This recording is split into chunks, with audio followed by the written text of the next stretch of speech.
Il y a maintenant un vent de jeunes serviteurs qui veulent tous prophétiser. Et pour prophétiser, on leur donne des choses. On dit, tu dois réciter tel psaume. Vous avez déjà entendu parler de ça, hein? Quand tu prends le psaume, tu dis 1, 1, 2, 2, 3, 3, 3, 3, 4. Tu prends la Bible et tu tournes. Tu mets comme ça. Aka. Toi, tu vas seulement souffrir comme ça pour avoir la prophétie qui vient de Dieu. Amen. S'il parle pas, il ne parle pas. S'il parle, gloire au Seigneur. Alléluia. Beaucoup de gens me disent que moi j'attaque souvent les prophètes et ainsi de suite. Non, moi-même je prophétise. Alléluia. Amen. Hein? Et je prophétise fort même. Amen. Je disais je prophétise même fort. Amen. Hein?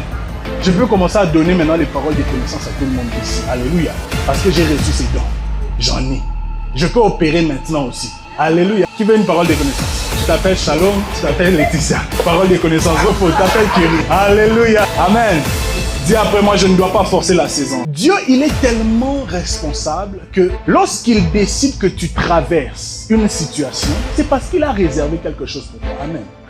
Je ne crois pas que je peux traverser une saison d'humiliation pour rester dans l'humiliation. Impossible. Alléluia. Parce que l'humilité précède la gloire.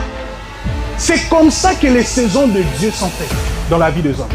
Et impossible que tu puisses traverser la saison du célibat sans pourtant avoir le mariage. Dieu ne t'a pas oublié. Alléluia, ma soeur. Il est impossible que tu puisses traverser la saison du chômage et rester chômeur et mourir chômeur. Non, impossible.